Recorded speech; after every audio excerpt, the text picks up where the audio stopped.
All right, guys. Hello. Welcome to Bead Table Wednesday. We're going to start in just a minute. If you're here, say hello. I'd love to hear from you. Where are you watching from today? You got sunshine or rain? It's spring, so you never know. So I have a fun little twist today that I'll tell you guys about. I'll give you guys a second to mosey on in here before we begin. So whether you're watching from YouTube or Facebook, say hello and welcome today. Here we go. All right. Hi guys. Welcome. Hello. Heather Powers here from Humble Beads. I'm a bead maker, jewelry designer, author, illustrator, and your all-around creative muse. And I'm going to be helping you get those beads out of the boxes and into some jewelry. Hi Amanda, welcome. Okay, now we're seeing comments come through. Good. All right, Debbie, nice to have you here. You're new. Well, thank you very much for joining us. And my good friend Debbie Toller. Hi Debbie, welcome. All right, so if you're new or you may have forgotten, I don't know, I have written 3 bead and jewelry making books. And so one thing that people have asked for over the years is for me to share some tips and projects from the books. And so that's what I'm going to do today. And I think you're really going to love what I have in store. Hi, Karen and Angela, Candy, Susan. It's been a long time since you've been here. Yay, welcome back. So it's a cold, rainy day here in Michigan, and it's kind of delicious. Sometimes those are my favorite days, where you just get to cuddle in your sweater after it's been hot for a few days, and just get to have a cup of tea and relax while we're making jewelry. So what I'm going to do is I'm going to take one project from the book and then a component from another part of the book and mix them together to make a totally new necklace. So I'm going to show you guys some tips and tricks on getting inspired by a design, but not necessarily copying it bead for bead. And so I really think you guys are going to like this. Hi, Joellen and Pamela, my buddy Lynn. Hi, Lynn and Debbie and Trudy and Landa, Kimberly, Marlene. If my mom's watching, hi Mom. She said she was going to try to watch while she was eating lunch. And Donna and Susan. Okay, so I'm going to turn us over to my bead table and get started. So both of these books are out of print because the publisher is out of business. So you can order them on Amazon, and then once they're sold out on Amazon, or maybe sooner than that, I'm going to do a print-on-demand version of the books so that you guys can keep getting them through Amazon, whether through their print-on-demand service, since I own the rights to the book again, which is kind of exciting. So, all right, Deanna, I'm glad you love this book.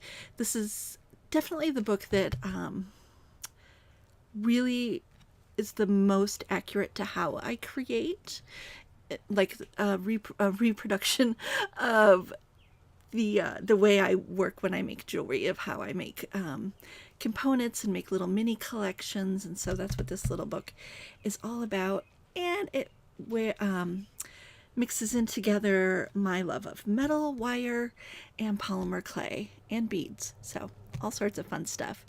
Wearing Stones. Oh, Annalise, I want to say hello to you watching from Norway over on YouTube. Hello, hello.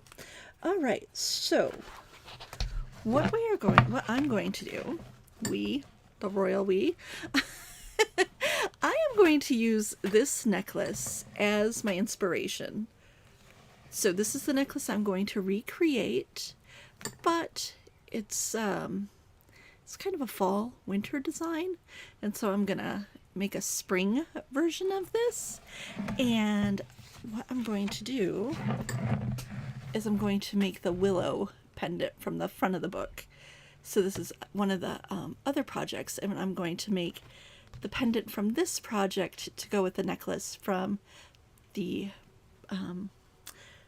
one in the back. So I'm going to mix those two up, and we're going to get started. I don't know if you guys saw, but I have a ton of tools that we're going to be going through.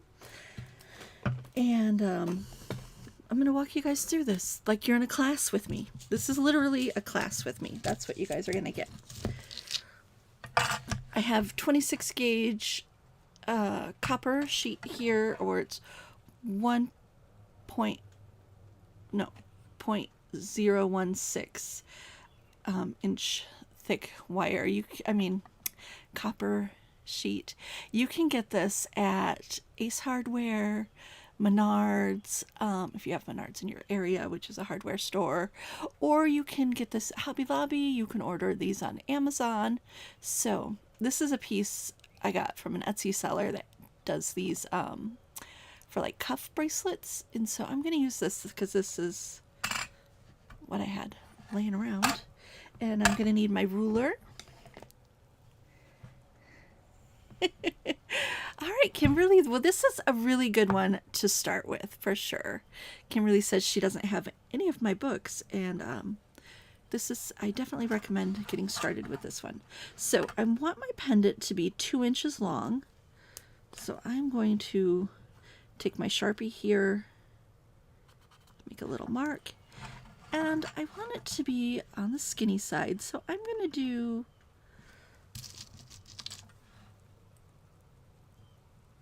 just a little bit past the 1/2 inch. Well, actually I think I'm going to do just 1/2 inch. And then cut it just a little bit bigger. All right, so I marked it on the 1/2 inch, but what I'm going to do is I'm going to put my ruler right on the 1/2 inch and then draw on the outside of my marks, and so that will give me a slightly larger piece. And then I'm going to cut on the outside of the line too. And cutting straight lines is a challenge for me, I will admit that. These are metal cutters. They look like scissors. There's different pairs you can get. This is just an inexpensive pair. And what we're going to do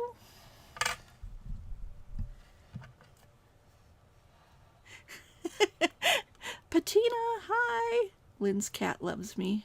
Okay, so when you're cutting with metal shears, before I get started, what I want to tell you guys is you only cut from the center of your shears. You never cut to the tip. So when you're doing your cutting, all of your cutting is happening in the middle of your shears.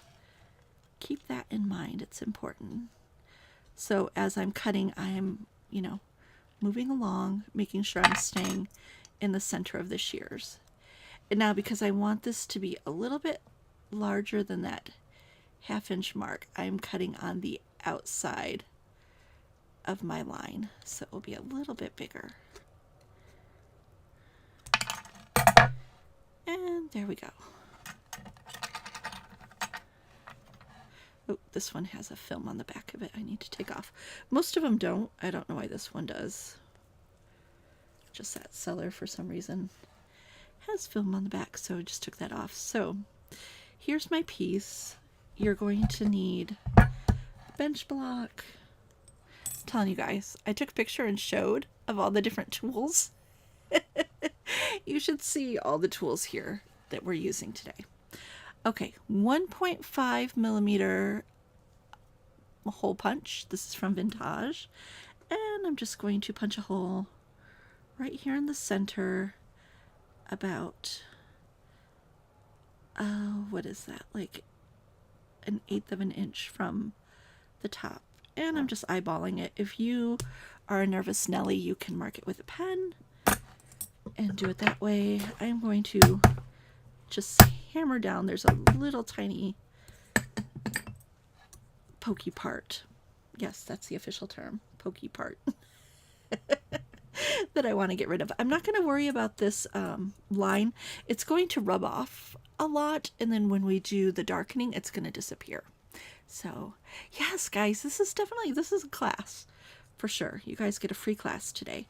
Okay, ball peen hammer. What I'm going to do with this ball peen hammer is I'm going to take and go all the way around, hammering on the edge of the metal. So I'm not hitting directly on the metal, I'm hitting right on the edge of it. And this is going to give me like a beveled edge, and it's going to help with any sharp parts on the metal. I'm going to dull that down a little bit.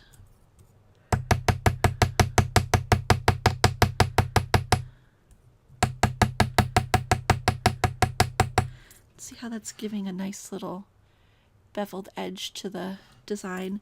That's what we're going for here.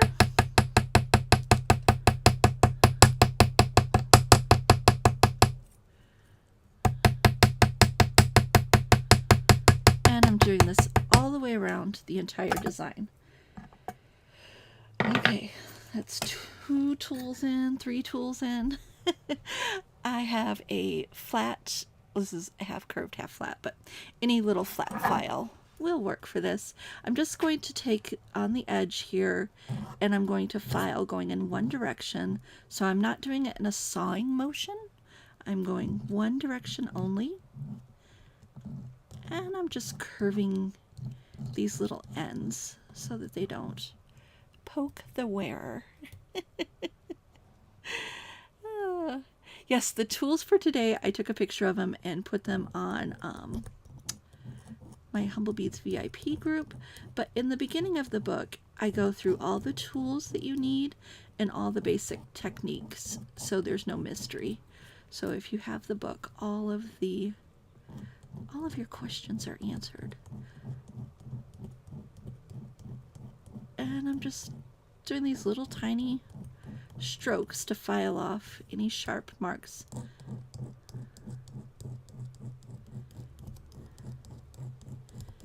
And now that I have that shaped, I'm going to turn this over, and I have this flat to the metal, and I'm filing towards the center of the metal to get that little sharp burr filed off.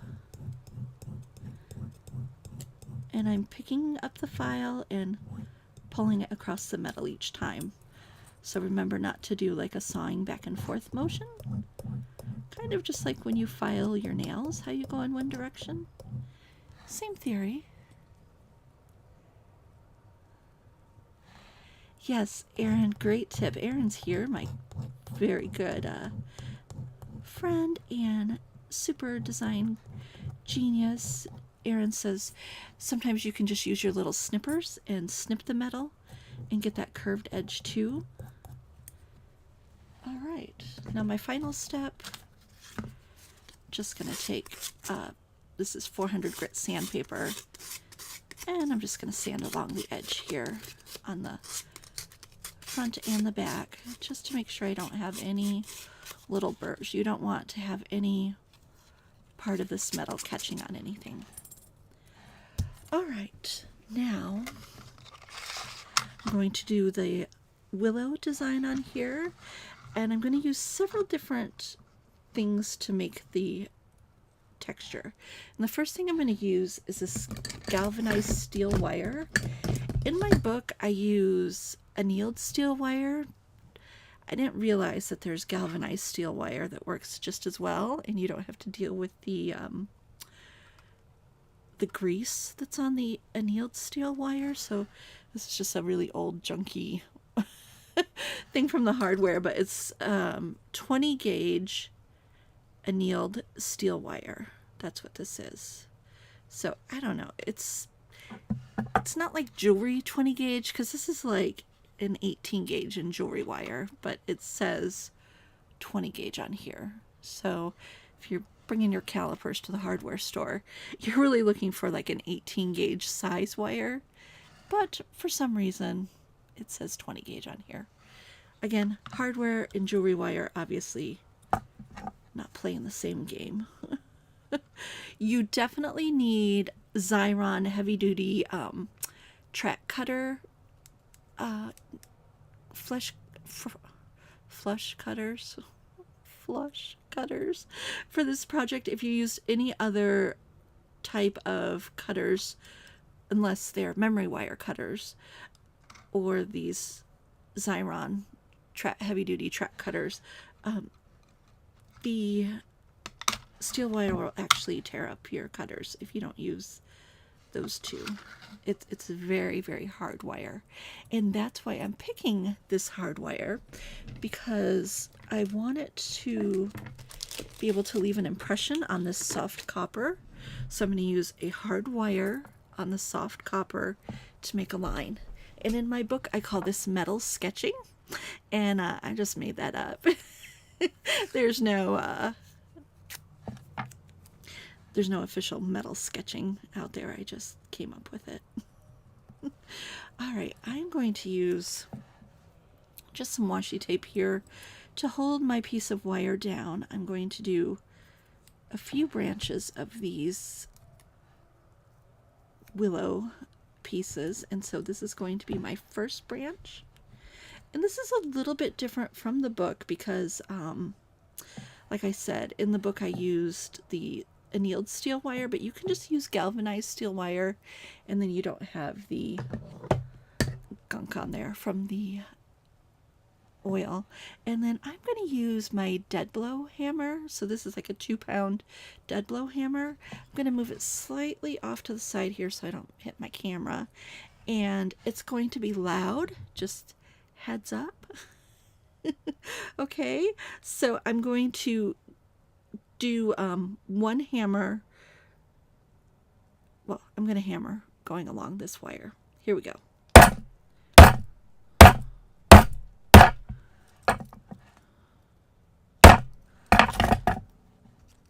And that's going to give me a nice straight line hammered onto that metal. So you can see that line.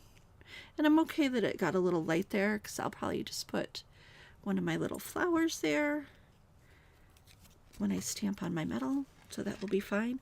I'm going to reuse the same wire, and I'm going to tape it down. Each time I'm going to tape it down just so that it doesn't move around on me and I don't have to worry about holding it down and accidentally smashing my fingers. Not that that's happened before. It's totally happened before. All right. I'm going to do 3 lines on here because when you're working with a design, doing things in sets of odd numbers works better. And I don't want to do these like mirrored with each other. It would have like a weird geometric. I want it definitely to look more organic. So I'm going to have this one come down a little bit lower than the other one. And again, here I go hammering.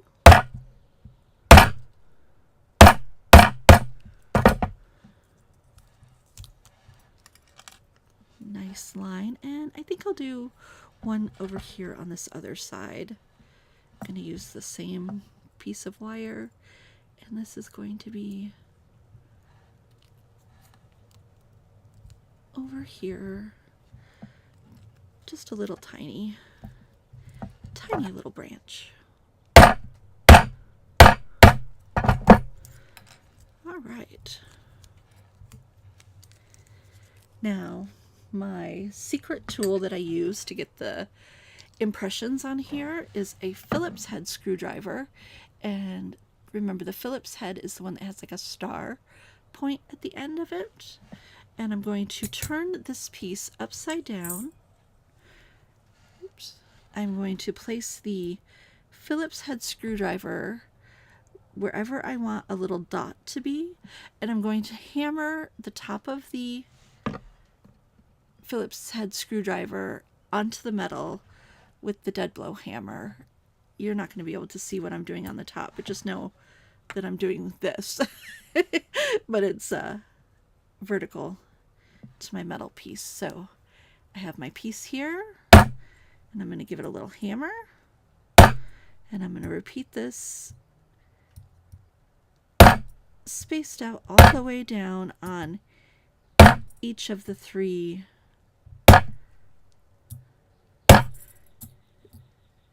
branches that I made.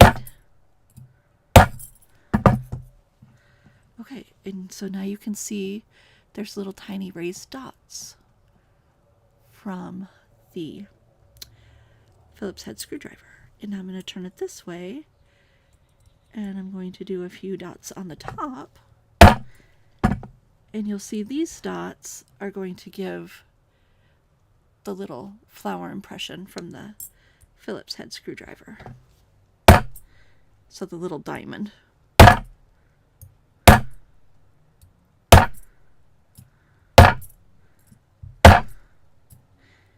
And I'm doing this on a steel bench block. You definitely need the strength of that steel bench block. And I want to make sure as I'm hammering that I'm not getting close to the edge, because you'll have like a little metal blowout where it will go past the edge and make a mess that you'll have to cut off and file.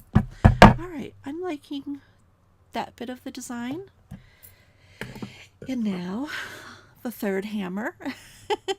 You guys have seen a few videos where I've used the riveting hammer, so it has square on one head and this tapered edge on the other. And this tapered edge makes the perfect grass. So I'm going to just do some small hammers on the bottom here to make grass.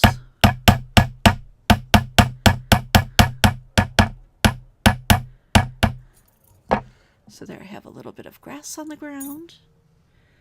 And now back with the ball peen hammer, and I'm just going to hammer a little tiny bit of texture around here in various areas, kind of like dust flying in the air, little tiny bugs, I don't know, just some atmosphere. So that's what I'm not going too crazy, I'm just doing a little bit here and there. And now my last hammer is going to be a rawhide mallet. So this is made of rawhide. You could also use a plastic mallet, but this is going to flatten out the metal pendant without making any marks on it. So you can see it's curved right now from all the hammering. So I'm going to turn it upside down and give it a few whacks to flatten it out. Now, let me clear off some of the tools here, because I'm done with all of my hammers. So all of those hammers, that's everything you needed to make this piece right here. I have one that I did earlier because I'm not going to do the liver of sulfur. I use the liver of sulfur extended life gel on here, and if you haven't used that before, go to YouTube and watch a video on how to use liver of sulfur extended life gel, and they'll show you step by step how to do that. But you're going to basically just dunk this in the darkener and then wipe it off with 4/0 steel wool, and that will look just like this. A little bit of steel wool after it's darkened, and you'll go in a circular motion on the top until you take off the amount that you want. You can leave it lighter or darker with the liver of sulfur, so the more you take off, the lighter it's going to be. But yeah, that's all you have to do to get that ready. The last thing I do with my pendants, my copper pendants, is I pull out my old big huge jar of Renaissance wax, which is a crystalline wax used to preserve wood, metal, and leather in museums. And I'm just going to give it a little very thin coat, and that'll help protect the metal, help the patina, the aging process, slow down a little, and keep it that color for a while. It's going to get darker over time, just because that's what copper does. Yes, my mom's here. She's doing okay today. She's doing okay. Better days ahead. All right, now we're going to get back to the necklace part. So I have the pendant. Instead of doing the woodland theme here, I'm going to be going more on a spring kick. So let me figure out how to get everything arranged here so I can find everything. Alright, got my tools here to the side, putting away the ones I don't need. Whew. And of course, this little tiny pendant, like half my desk is a mess from doing that. That's the way it goes. All right, I'm going to, in this book, these were these really cool check glass beads that were kind of, I don't even know what we call them. They're fluted of some kind, but they had like, well, here's a better picture of how they are. They were textured, like lifted up on the four sides. And so I think that also looks like a melon bead. So I'm going to use these 10 millimeter melon beads, and I'm going to go with a green color scheme, kind of monochromatic for this design. Very in with the spring theme. So we have these, well, gothic spring. What do you guys think? Oh, yeah. So these are a really dark green with a copper finish on them. And I'm going to need 6 of those. I'm going to be using the 20 gauge colored wire, parawire from Vintage. And this is the art metal color that I'm going to use. And it's dark, like a dark steel wire look to it. But, oh, pinched, Karen. Karen thinks the name of those beads are pinched beads, but we're going to use melons. So I really appreciate you giving me a little heads up there. I'm going to cut about 5 inches of this wire. In the book, I'm sure it tells you exactly what to do. So I would cut 6 of these, but I have 5 of the beads already done, so I'm just going to be demoing one for you. I'm going to take this 20 gauge wire at about 1.5 to 2 inches down. I'm going to roll a loop like that. I'm going to grab the back side of the loop and straighten up the loop so it's perpendicular to the wire. I'm going to have to pull that little piece of wire out to the side again. Kimberly, you like the goth spring?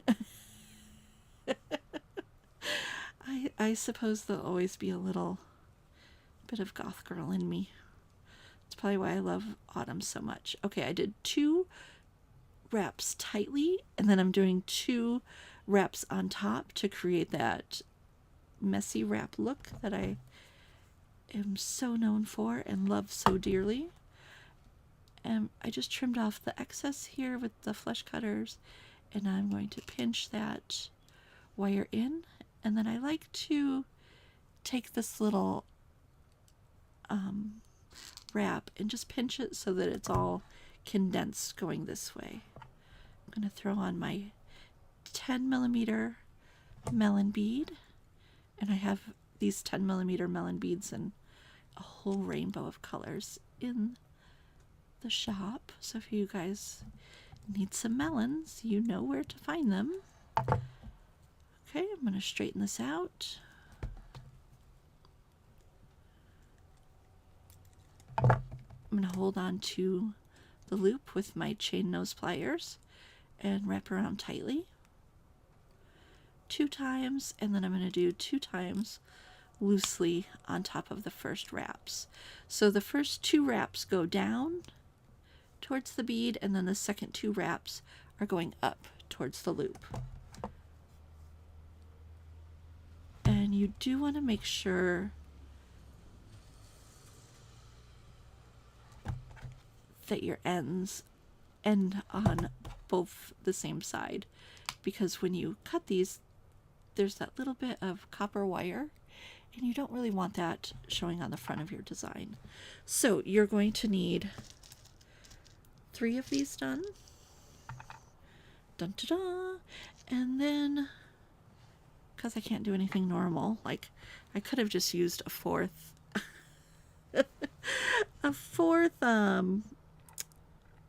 check glass bead, but I decided to use a little burry wood bead instead, and I got these at a show a million years ago, and I just have a little special stash in my studio. But you could use any round bead, or you could use another melon bead. You don't have to be so extra like I have to be.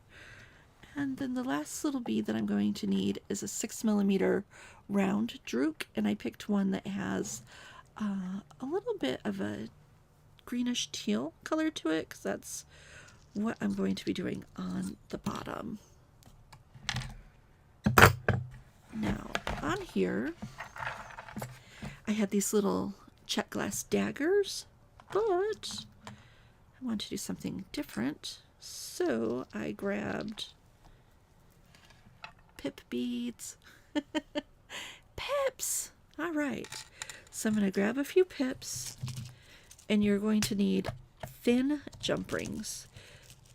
So I get these on Amazon just because I don't know where else to get them. I know Hobby Lobby also had thin ones, so like this is a thickness of a regular size jump ring, and these are super thin. So you have to go on the hunt for some super thin jump rings. And what I'll do is I'll put a blog post on my website later today, this evening, with links to all the places that I've gotten the goods for this project. So I'm gonna take this, and this is an 8mm, a 7mm. It's just a little bit smaller, or maybe it's 8, somewhere between 7 and 8mm. And I'm going to open it up nice and wide and slip on the pips, and hopefully they'll slide on. Sometimes you have to work them back and forth a little to get them to go over the curve. And I'm going to do 3 on here, again doing that designing in odd numbers, so you would want 3 instead of 2.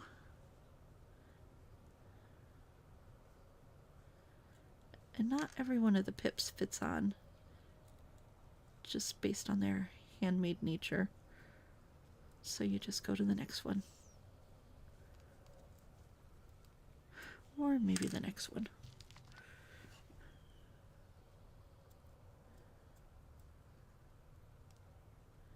Oh no. I'm pulling from my pile of rejects. That's I had about 5 of the beads that didn't fit on from my strand, and so that's what that was.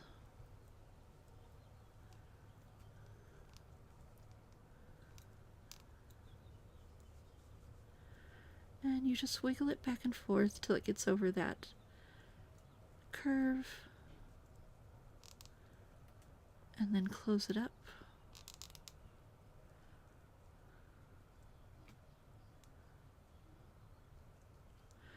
Okay, and you're going to do 5 to 7 of these. I'm going to show you guys the way it is in the book, and then you can add an extra one if you want or not.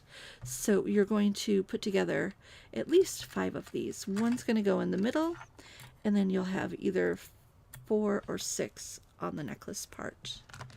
So let me pull all my components together. Now I'm going to take, in the book, I use a pine cone because I was going for a wintry fall evergreen look, and so I'm doing willows here. So I have my little willow head pin with the Willow Design on it, and that's what I'm going to use in lieu of the pine cone. So I'm going to bend the wire forward on the head pin and then make a loop. And this is 20 gauge copper wire on the head pin, and if you want, after you've wrapped it, you can darken it with the liver of sulfur. You would just paint it on the wire part only, and then you could have it a dark metal if you don't want the bright copper. I'm just going to go with the bright copper. Okay, so I did 2 wraps tightly on the top, on the bottom, and then I'm doing a few wraps around to make the messy wrap look here.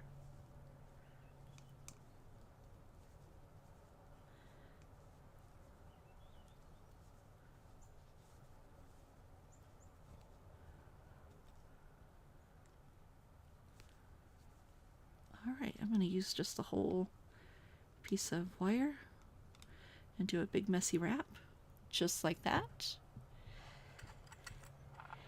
And now,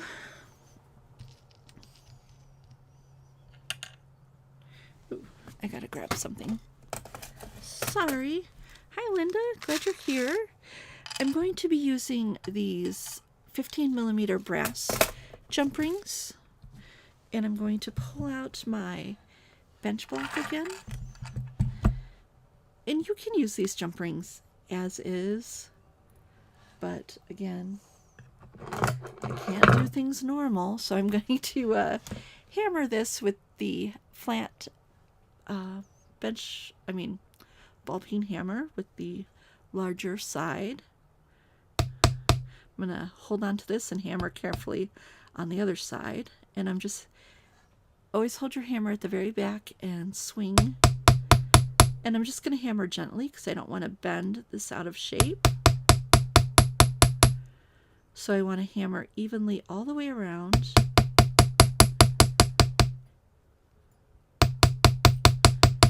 And it's going to start to open it up. So as it's changing shape, I'm coming in with either my hands or pliers to help bend it back into shape, so that it doesn't get all bent out of shape on us.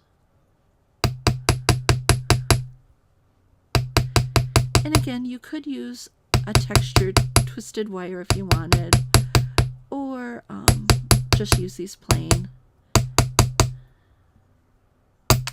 Oops, but sometimes it's fun to do something different.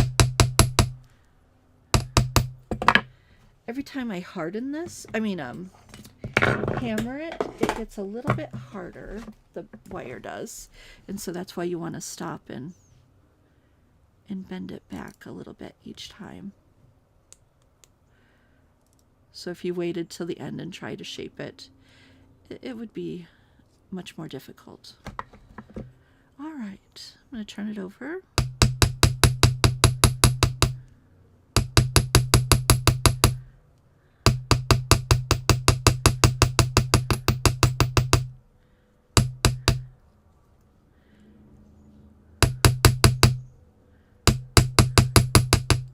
And now I'm going to turn it to the small side and hammer along to make a little bit more texture.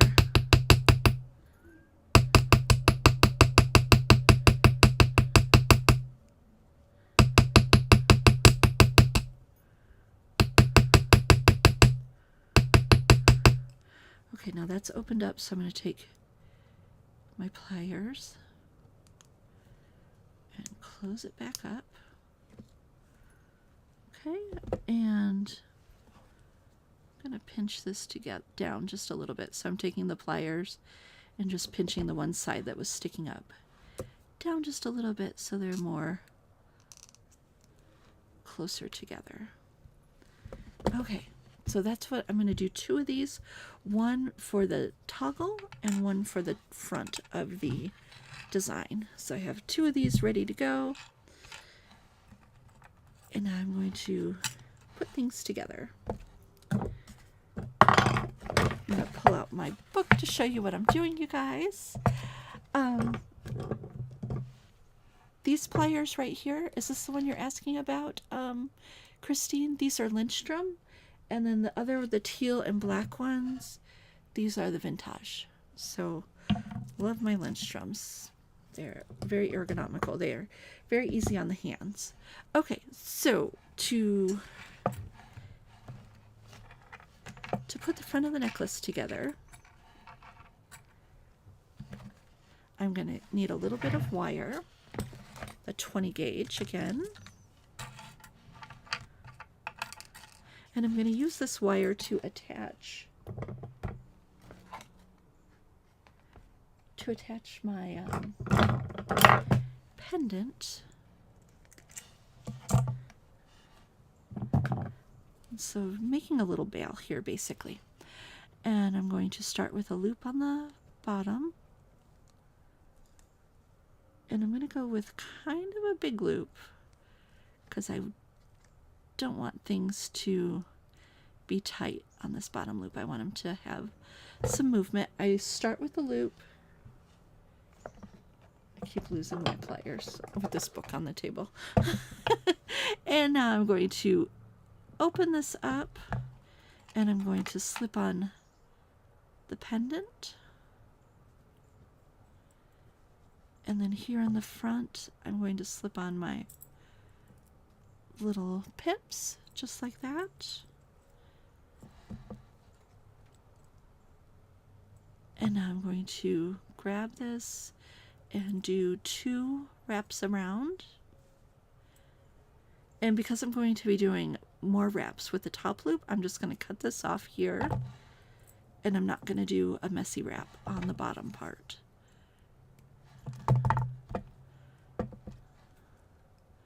And using my chain nose pliers again to pinch in that end of the wire so that it doesn't poke anyone.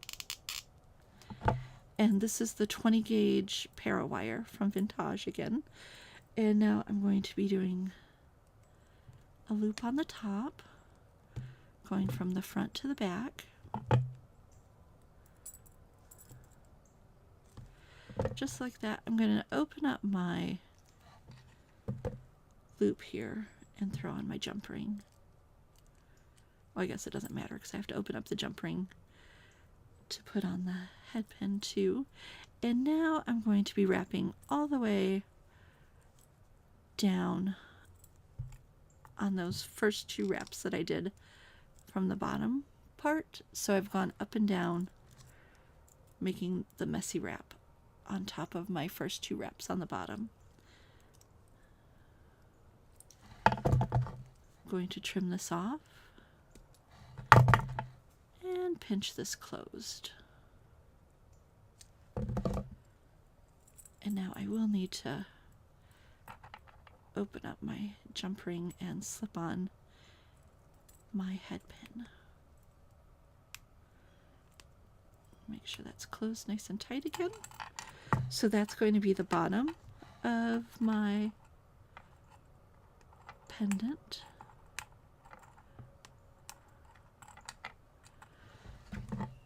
Okay, so we can see same basic idea, just using different components.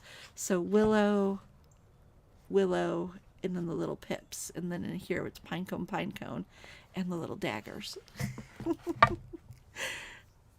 Kimberly, thank you. Lindstrom RX series is what they're called. And you can find them wherever they sell metalworking tools. Rio Grande, Cool Tools. Those are my favorite places to buy the nicer pliers. All right, now I have a bunch of 8mm jump rings that I'm going to be using.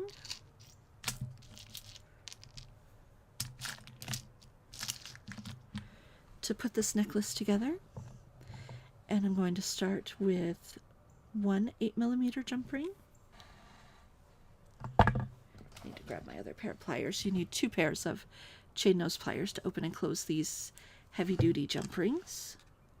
So I'm going to open up my pliers. I'm going to slip it on my jump ring. Slip on my little pip dangle here. And then my melon bead, and you want to make sure that the little copper edges are going towards the back. No, sorry, I did this wrong. The first one does not have the pips. We're just going to put the melon bead on and close it up nice and tight.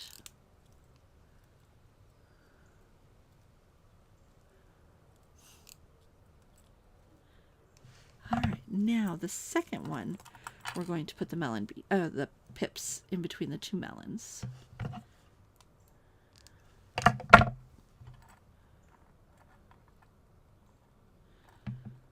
So I have my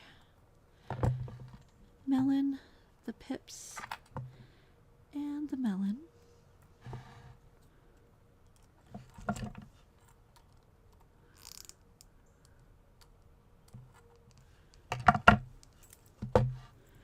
And I'm going to repeat that.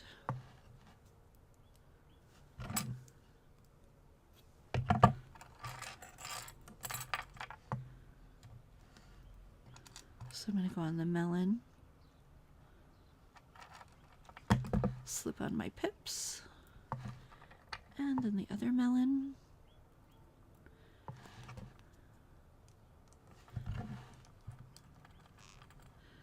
Close this up, and here is where you can decide if you want to put another little bit of melon beads or if you want to do just the two.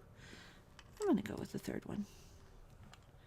In the book there's only two, but that was more because I used the daggers, and when it laid down I wanted the daggers to be pointing down, but since we're using pips I don't have to worry about that so much. And then here's my little wooden bead.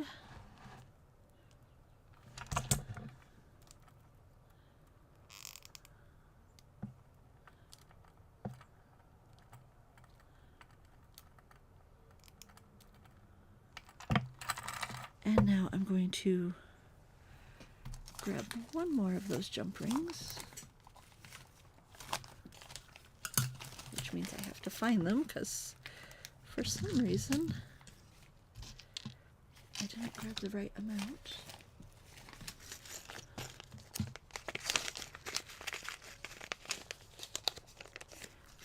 Welcome everyone. Glad you guys are watching. So what do you guys think of mixing up the projects in a book? Have you guys done that before? You've taken part of a lesson from one project in a book and then a part from another and kind of mixed it up to do your own new design. So think of the components in a project in a book as interchangeable, and especially the projects out of this Beautiful Elements book. That's kind of how it was designed, so that you could mix and match the different components in the book to create your own designs. So there we go. We have this half of the necklace, and you can see from the book how we've replaced the melons with those pinched beads and then the pips with those little daggers.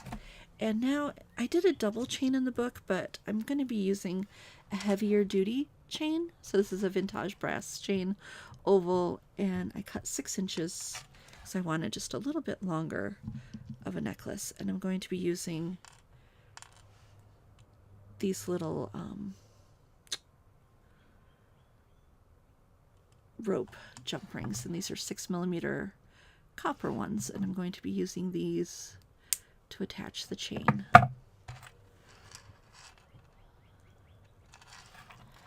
And attaching it to the last little bead here, which was the 6mm drook.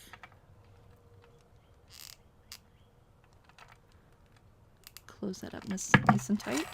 And now my toggle on one side, it's going to be the jump ring, and so I'm going to attach that with another one of the roped copper jump rings. And I'm using 3 different metals on this design, and the key to mixing your metals is to make sure you're not just using it in one spot, but that it's going throughout the design, mixing back and forth so that it looks intentional and not like you just ran out of brass jump rings, so you pulled out the copper ones. You don't want it to have that look. So the copper of these little jump rings are reflected in the copper on the head pin and the pendant. And so that's that side of the necklace. Then I have the other side, by the magic of television, is ready to go. And I'm going to attach it with the jump ring, the 8mm jump ring here in the front.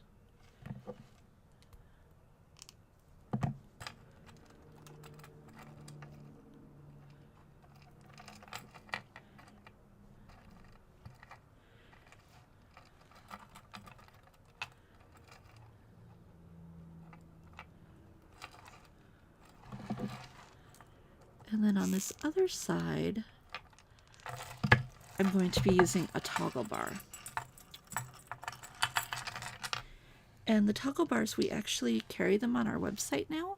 So if you don't want to make your own toggle bars out of wire, you can just pick them up on our website, and Jessie makes them for you. Now, I'm not going to show you guys how to make the toggle bar, but there are directions in the book on how to make these. So you can just follow the directions. And I'm going to attach this with the same jump ring that I attached the chain.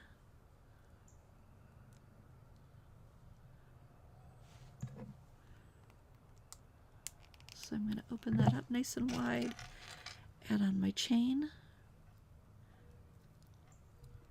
and then throw on my toggle.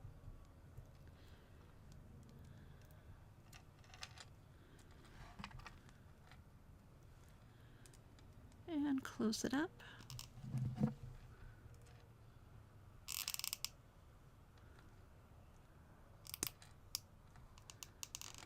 All right. And I'm going to add the last little pips, because I had done only 2 on this side earlier and decided that I needed just a little extra helping of pips. All right. So here's my finished design, and it's 20 inches long is what I went with for this one.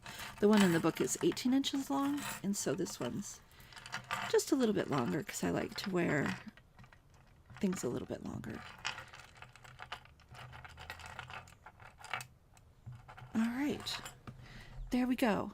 Here's the design, all laid out the right way. And you can see the inspirations from the book. Again, here's the design from the book that I used.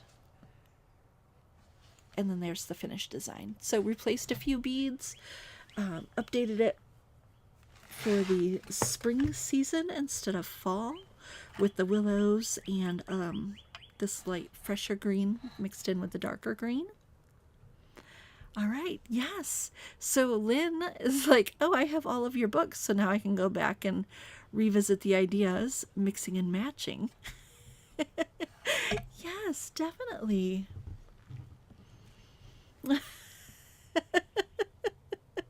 Joellen, that's funny that it was that your husband that thinks I was saying taco bar.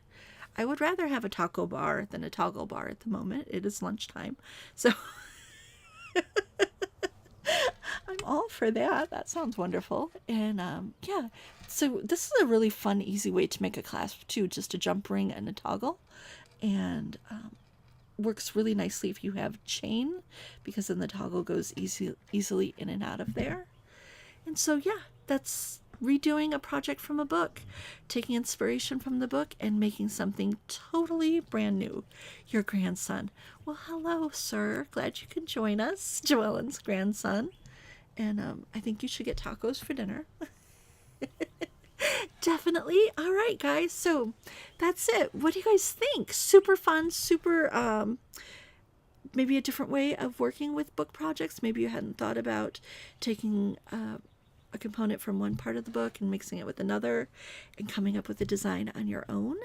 And you know, bead books aren't made like they used to be. They used to be coming out with a handful of them every season, and now you hardly ever see any bead books being made. So if you have bead books on your shelf, pull them out and start playing around with this idea. Every third Wednesday of the month, I will be doing the same thing with one of my 3 books, pulling out a project, and I might not be mixing and matching designs. I may just be showing with new components how to take the inspiration from one design and recreate it with different beads. You never know what you're going to get. It's going to be a mixed bag every month, showing a different project. So on my website tonight, on the blog area, I will include the supply list and the tool list of what I used today, so that you guys will be able to follow along and recreate this if you wanted to. Lynn, I really miss bead magazines too. That really, gosh, it was such a huge influence on us when we were learning how to design jewelry and getting creative. And yeah, I really, really miss bead magazines. Pinterest just isn't the same. They say like Pinterest was the reason bead magazines went away, because everyone just pinned designs, but it's not the same as getting that wonderful bead magazine in the mailbox every month. I guess there's still Jewelry Amour. I think that's what the last one standing is. That's a great mixed media one, but not the same. James, thanks for watching me. Thanks for making me hungry for tacos. I really appreciate it. That's what I'm going to have for lunch now. All right, so just a few little things to remind you guys. We have our kit. I'm actually going to change the date, and I'm going to send an email out to you guys that have bought the kit. We're going to do the project on next Friday instead of Wednesday, because we're just sending out the kits today and tomorrow, so had to wait for some components. And as always, everything in my life is a few days late, so next week we're going to do our coffee break on Friday and our bead table Wednesday, my coffee break on Wednesday and my bead table project on Friday. So we're going to switch those 2 dates, and you'll get an email letting you know about that, so that you can mark the time and date and be ready to join us. We still have a small selection of the kits on the website, so if you guys still want to join us for next week's project, you can pick up a kit and we'll get that in the mail to you. Oh, Candy, let me find your email and I'll resend you a password. Yeah, I'll have to resend you a password manually. I'll change it for you and send it to you so that you have that. And then also, if you guys aren't a member of the Humble Beads VIP party group, make sure you join us over there. We have our beautiful May Color Challenge going on, and people have already been submitting. You have until the end of the month to submit for this month's color challenge, and I pick one random winner each month for a $50 gift certificate. And so all you have to do is create a piece of jewelry using some Humble Beads or items from our shop, whether they're the metal findings or beads or Humble Beads, whichever you decide to use in your creation, and follow along with the inspiration of the color challenge, add it to the album, and then I pick one winner for the $50 gift certificate. And there's nothing better than spending free money on beads, right? Yay! Trying to encourage you guys to get creative and do something new, play with some new colors that you might have not tried before. And so that's it for today, guys. I hope you guys enjoyed watching this. I appreciate all of your support and all your kind wishes during this time for me and my family. We really appreciate your love and kindness. And so my mom is watching. She's doing good, and she'll be on the mend soon. So we'll be glad when she's home and everything's normal again. All right, guys, thank you so much for watching.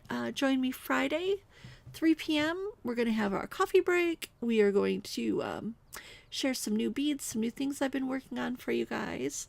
And yeah, just have a little break on Friday. All right, guys, I hope you enjoyed this project. Let me know what you guys think. If you are excited to see this every month where I play with a project from my book, I hope you guys are. And so it's part of my new schedule.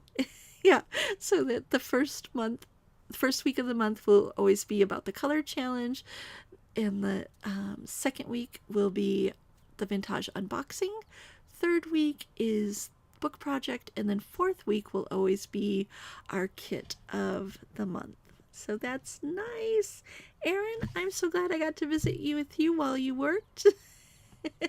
I'm going to go back to filling your guys' orders and getting some new beads made for Friday. All right, guys, take care. Thanks again for watching.